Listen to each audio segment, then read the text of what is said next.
اعوذ باللہ من الشیطان الرجیم بسم اللہ الرحمن الرحیم۔ السلام علیکم ورحمۃ اللہ وبرکاتہ۔ اس ویڈیو میں آپ کو قضاء حاجت کے لیے ایک وظیفہ اور عمل بتایا جائے گا۔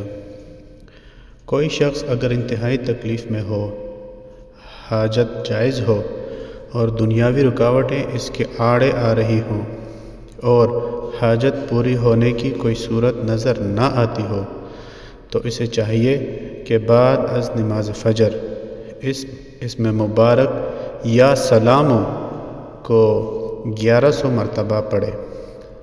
اول و آخر 11 مرتبہ درود شریف لازمی پڑھیں۔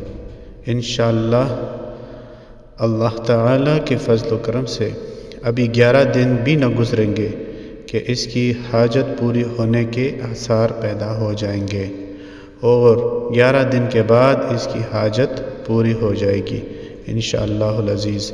کوئی بھی عمل شروع کرنے سے پہلے صدقہ ضرور کر دیجیے گا۔